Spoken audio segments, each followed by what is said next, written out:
to this special session, Ask Us Anything about listening. So I'm Maria, one of the course tutors, and today, welcome back, Rabia. It's so nice to have you back. Everyone. How are you? Yeah, I'm good. So happy to be back. What have you been up to? I am in opposite part of Pakistan today. I'm in Karachi, and like we're working on something new here. Okay, nice, nice. And teachers as well, let us know when you join us. Let us know where you are at the moment. Let us know in the chat. Say hello, and remember that this session is ask us anything about listening. So do tell us where you are, but also do ask us any questions that you have about teaching listening. Yeah. So. So, what have you been up to, Oh, Maria? me. I've been very, very naughty today. I've been really naughty today. Yeah. So I went shopping and I don't know if you can see. Can you see that that thing there? That thing there. Can you see Yeah, that? yeah, yeah. It's kind of What an is that? orange Can you see cushion. that? Can you see? Yeah, can you see that? Yes. So teachers, I bought an orange cushion today, a fluffy orange cushion. I've been looking for an orange cushion. Don't ask me why, but you may have noticed I like color. So I've been looking for an orange cushion for a very long time. And I was so excited when I saw this in the shop. Rabia, you won't believe how much I paid. How much? So the thing is, because I was so excited, I wasn't really listening properly, and so I thought that she said $17. That's Oh what I my thought she God! said. But it was 70. Yeah, so I didn't actually realize until just as I tapped my card, I was like, yeah, and I was too embarrassed to say anything. So now, everyone, I have a really, really expensive but beautiful orange fluffy cushion. I'm the owner of a Lucky. very expensive orange fluffy cushion. Lucky you. But that's so relevant to our session today. Like it's so important to develop the listening skills of your learners so they listen very clearly and they don't have to pay so much extra. Yeah, yeah, especially those tricky little sounds, right? Like 17, 70. So it's not just about being able to articulate and to say the words correctly, but also so you're not out of pocket by too much. We've got someone who's joined us from Morocco. Hello, Morocco. Thanks for Hi. joining us. And just a reminder that this session is about teaching listening. So ask us any questions that you have about teaching listening. Feel free to pop your questions in the chat, and Rabia and I will do our best to try and answer as many as possible now, and if not now, then after the session, right? In the comments, yes. Yeah, yeah. Okay. So Um, we asked the community this question and we had some questions. So I think one of the most important questions that we should begin with was what can be some barriers to effective listening? So what do you think? yeah, that's a great question. So let us know in the chat. What do you think? What are some barriers to effective listening? And we were discussing this already, weren't we, Rabia? And we've come up with some ideas to discuss. So yes, do you want to start, Rabia? One of the most Yes. important things. I think a lot of times because I have been a second language learner also, so a lot of somebody speaking when I was a child, now I can, but when somebody started speaking very quickly, I will not understand. So for me, like for our learners also using authentic audios, which have like a person speaking at a natural speed, their natural speed, but for the child maybe it could be too quick. That could be one barrier. Then the accent, like people speak in different accents according to the different places, so that could be unfamiliar, so that could be a challenge. So language barriers are the biggest barriers that children usually face. And then vocabulary also, if the language that is being used is at a higher level than the one that they know or they're familiar with, then that could be a bigger challenge also. What kind of other barriers do you think, Maria, could be there? Yeah, oh, well, I think the ones that you've mentioned are really important. Yeah, so the speed of speech. And I know that sometimes we do want to give our learners opportunities to listen to natural speech. But it is important to select our text carefully and appropriately for our learners. And we've had, we've already got someone, actually, yeah, same as you, Rabia. Someone in the chat has said, same as you, poor vocabulary, so limited vocabulary and accents as well. So yeah, so let us know. Yeah, what are the primary barriers for the main barriers for your learners? So let us know in the chat. And we've got someone Yeah. from Mauritius as well. Hello, Mauritius. Welcome. Hello. Um, Yeah. uh, Along with language barriers, Maria, there are other barriers also. For instance, if you have selected a text that is too long for them, so that would be a cognitive load for them. After some time, they'll stop listening because that would Yeah. be too much for them. So, having an appropriate length of the audio that you have selected is also very, very important. Then, without setting a context, if you start teaching them right away, you start playing the audio and say, okay, listen and fill these forms, so they don't have a context, and out of the blue they're listening to an audio, that would be too difficult for them to do that. And then there is like, if they can connect listening to anxiety if they're not really skilled. So as soon as you say, okay, today we're going to do a listening task, they would be like stressed. Oh my god, I don't know it, I'm not going to do well, my mother is going to complain and my scores will not be good. So that kind of stress also comes with that. So you need to lower the anxiety, you need to be careful with the kind of audio that you're selecting. Is it appropriate for your learners also? It's really important. We have somebody from the community saying that if interesting or listening activities become successful, just set learners to listen for a purpose. I think that is the key. You can remove so many barriers if they have a purpose to what they're listening to or what they're doing with the activity. That's right. Yeah, a lot of great points there, Rabia. I completely agree with everything. And in particular, I just want to go back to what you were saying about the cognitive overload when the listening text might be too long. Um, 100% agree with that. And the other thing that Rabi and I were discussing this earlier. So another thing that we thought about as well is the level at which you play the audio as well, or if there's background noise. And this can be particularly an issue for if you have learners who might be neurodivergent in your classroom, or learners with particular kinds of disabilities, that can be a particular issue for them. So yeah, the length of the text can cause cognitive overload, but also if there's too much noise going on in the classroom, or you're playing the audio too loudly. I had a student, a learner recently, Rabia, who I could actually see the. I just had to look at his face, and I knew that I was playing the audio too loud. So that was my signal. I would see his face, and then I would just like run to the computer and turn it down a bit, because I knew that was just like That physically is too so much for important him. as a Yeah, teacher to read the faces or the environment in the class. It's very, very important. We have yeah. some comments here. Um, One of the community members has written, I can see distractive behavior of my students can be a barrier to effective listening also. What do you think about this, Maria?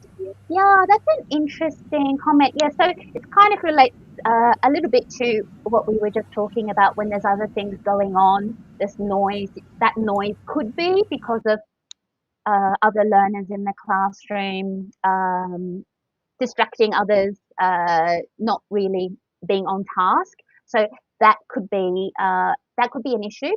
But on the other hand, it could be that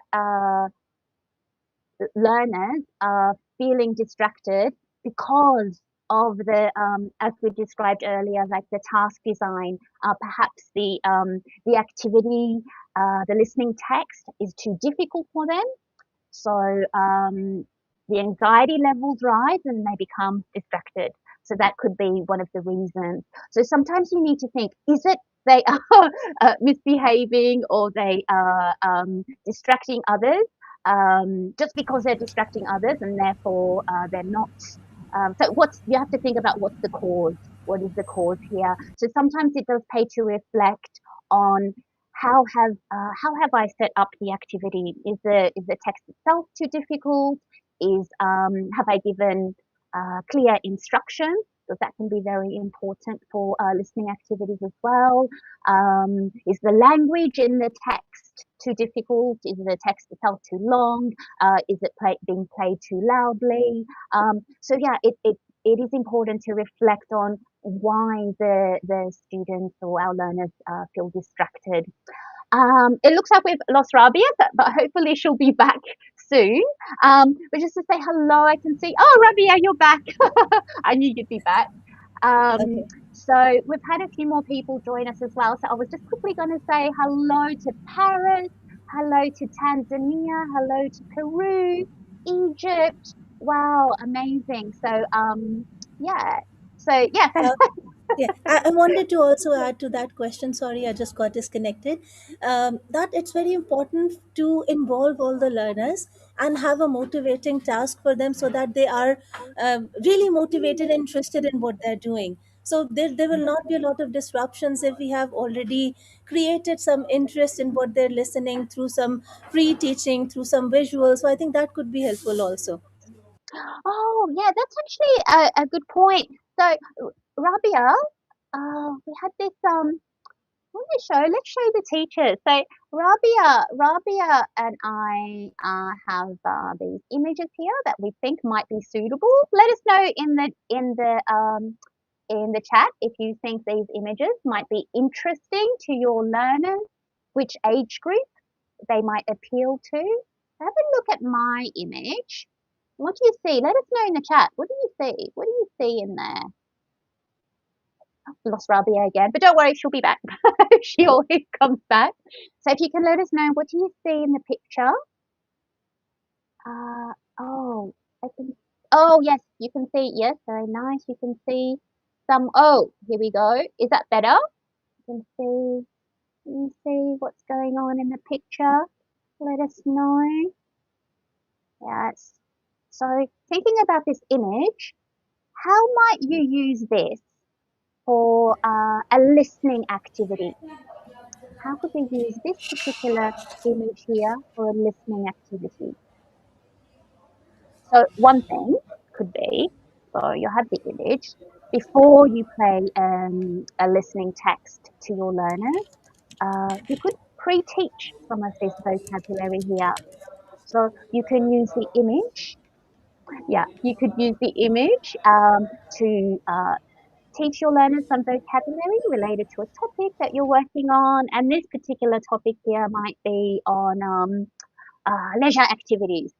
Sorry, Rabia, you're back. I was just describing this picture and asking the teachers what they might use this picture for. How could they use it with their learners? What Whether their learners would even be interested in this picture? What age group this might appeal to? So yeah, so I was just saying, Rabia, that we could maybe look at this and pre-teach some vocabulary before a listening activity.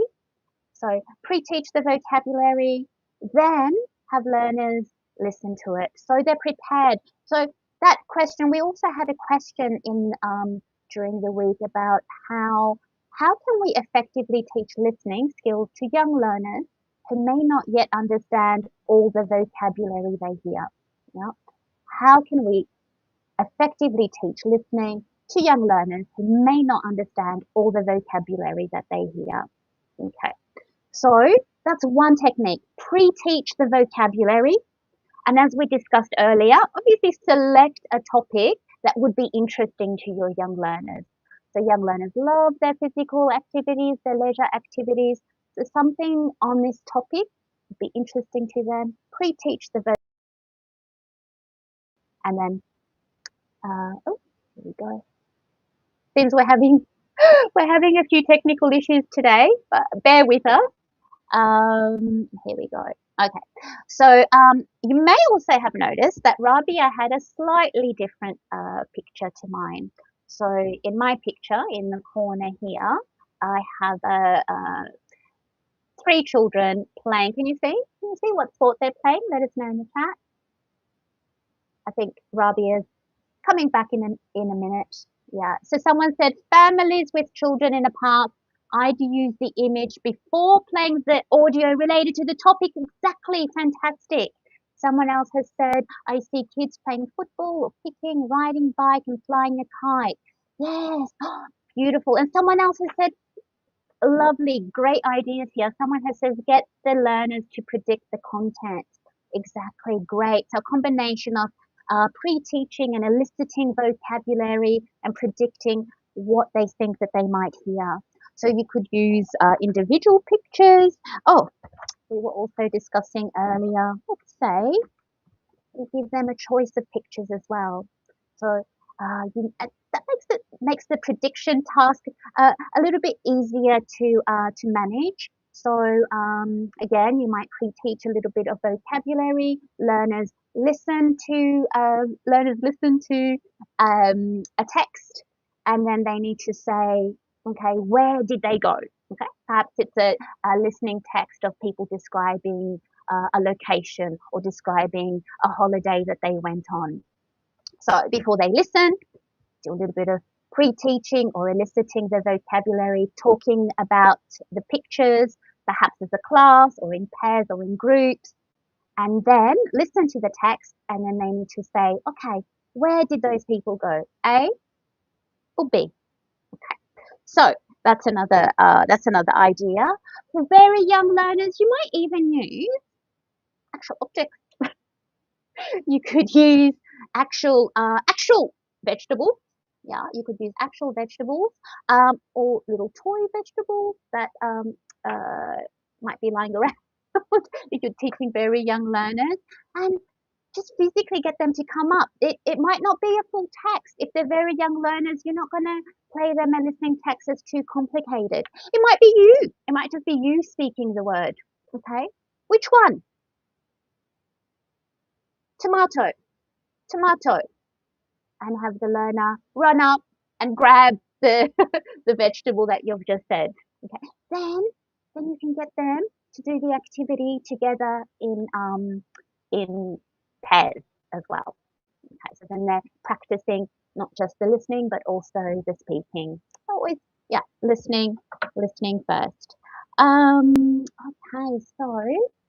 so keep the questions coming as well. So we are here to answer your questions about listening. So if you have any questions, please make sure that oh, here we go. We do have a question. I'm sorry, I missed this earlier. Someone's asked, low motivation of the pupils can be another barrier to effective listening. What do you think? Yeah, I mean, absolutely, absolutely. And as we mentioned earlier, um, during the week, we asked you in the community this very question, and one of our lovely community members answered that if interesting, all listening activities can become successful. Okay, just set the learners to listen for a purpose. Yeah. So that is one way, or in fact, what we have there is two ways, two possible ways to increase the motivation for your learners. Okay. First, make it interesting for them, and then give them a purpose to be listening as well. So if you have, let's say you have a higher level group, and And this is one way as well to incorporate listening with speaking, because that is actually, I think that's important as well. Yeah, not to separate the skills and teach them as though they're standalone skills. Because when we listen, we often listen in real life. We listen for that purpose, and that is to respond. Yeah, I mean, obviously there are listening situations where we do just listen. For example, listening, watching the news or watching a movie. It's to for entertainment or for Rabia. Hello, welcome back. Don't worry, Rabia, I'm technical. Oh my gosh, I've had technical problems as well. No problem at all. So Rabia, I was just talking about how what we were discussing earlier before the session about how uh, we should also try not to teach listening as a standalone skill. Often listening goes together with speaking, so there's ways that we can combine those skills. Um, yeah. So what one way to do that, and as I just mentioned, yeah, setting the learners a specific purpose for listening. Um, let's say let's say that you want your learners to um, to to practice something. I don't know, Rabia, can you think of something that you often? Oh, this one? Yes, we can talk Oh about yeah, this we one. can go. Sorry, I was not That's able to okay. unmute myself. So we can talk Yes, about this. yes. Oh, okay, yeah, yeah, yes, yeah. Yes. This So is a we great can one. begin with if we're teaching young learners, we can show them this picture, elicit some vocabulary, pre-teach some vocabulary, then play the audio so that they Mhm. have a certain background, they have something to listen to. And when they have done that, then they we play the audio, and after that we give this again. And then they talk to each other and compare the picture, what's in my picture and what's in your picture. So if we see, Maria, can you show what's different in Yeah, our picture? I was trying to show that earlier as well. I don't know if teachers saw that. We've got a we've got it. We've got a couple of interesting comments coming through here. Somebody saying, make it interesting and set them to listen for a purpose. So exactly. So this kind of activity where they're exchanging information, um, this is a very this is an interesting purpose, isn't it, for learners to exchange information. Okay, find the differences in your images by asking each other questions. That that's a purpose, and you're making it interesting for your learners. Um, Rabia, we've Then got there another are so many interesting. other ways, like we can use the whiteboard also. I so test their listening skills. So I can ask you, okay, can you use a red color and draw a flower or a carrot? So they have already seen carrot in the pre-teach, the one that you have, the realia, and with the help of that, now they can write the maybe the first, if they're primary, they can write the initial letter. They, if they can, they can draw and they can show you the whiteboard. So that kind of activities can be done with them, and that could be interesting for young learners also. That's I right. think Another way, and if you maybe we actually we had a very interesting comment from a teacher during the week, a question not necessarily related to listening, but many of you may have seen it if you're a member of our community, and if you're not, please join us.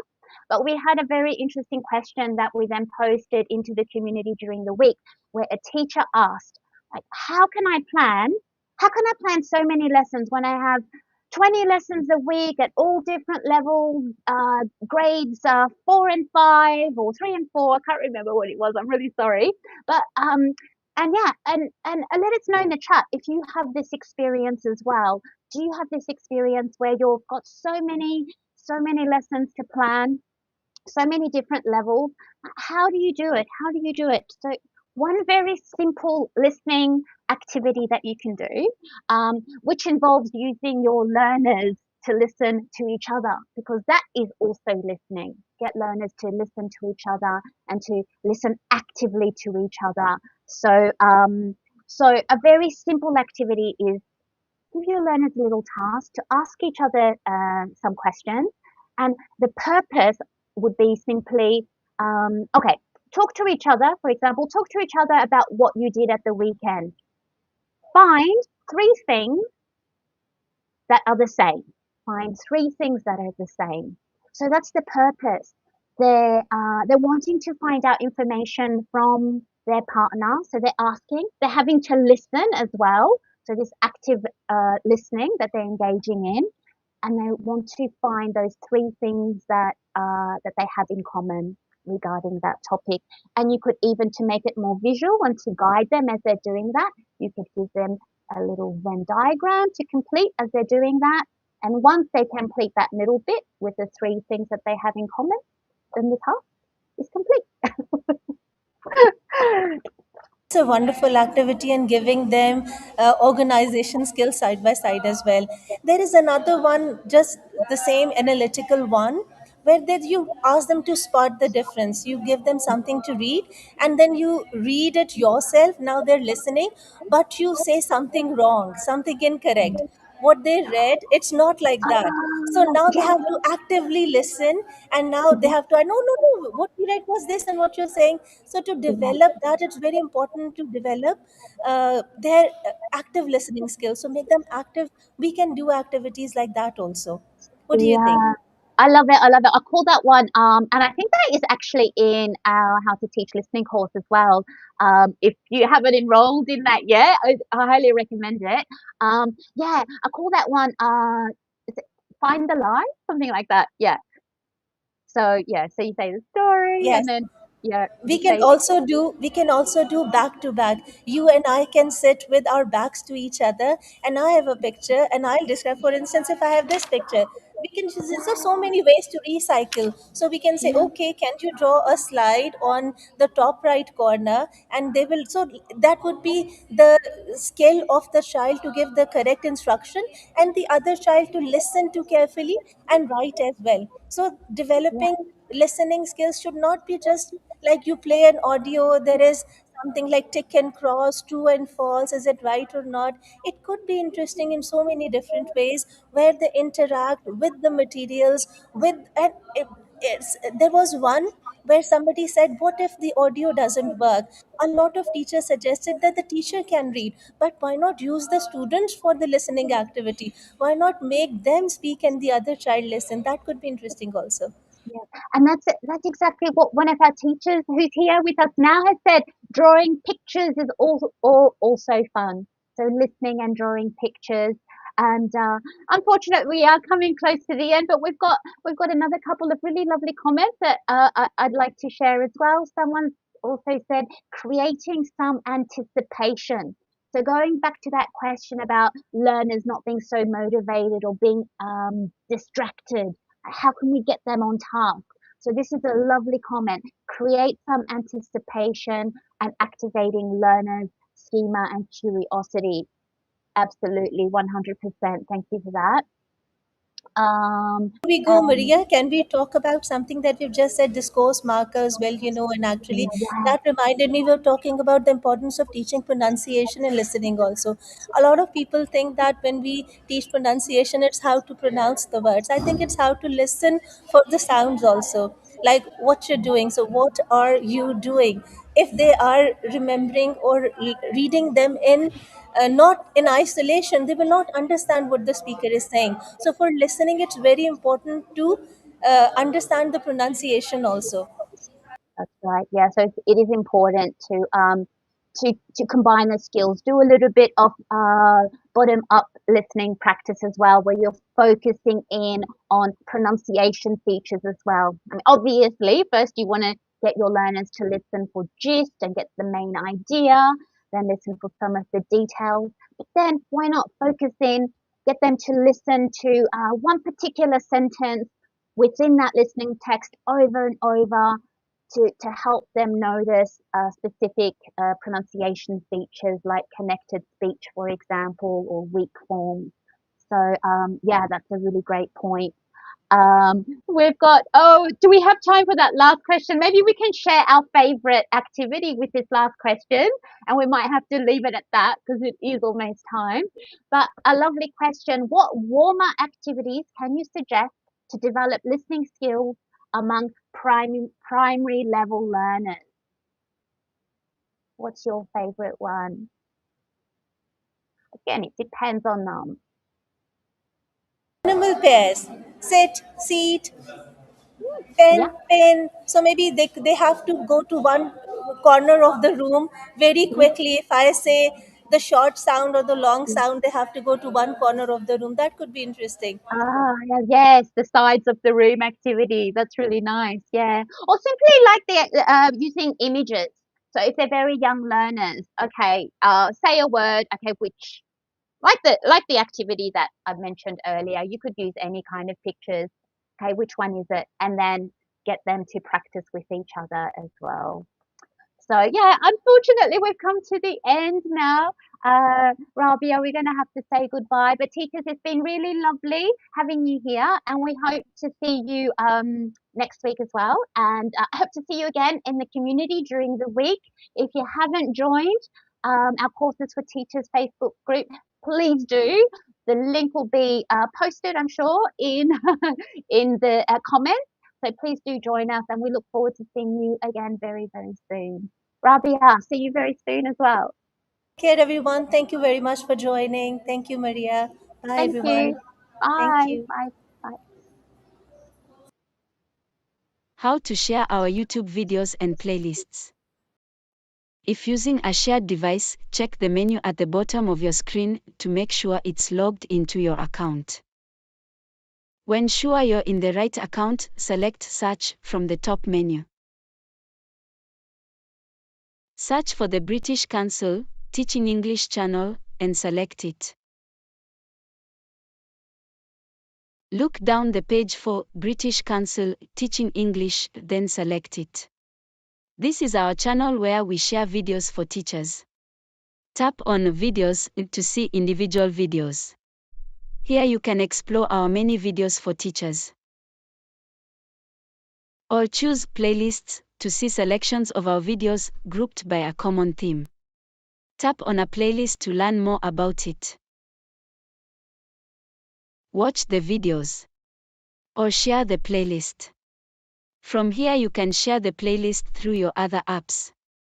Or copy the link and paste it into a message. It's just as easy to share an individual video. Hold your phone upright and tap on a video to play it. Then use the share button under the video. From here you can share the video through your other apps. Or copy the link and paste it into a message.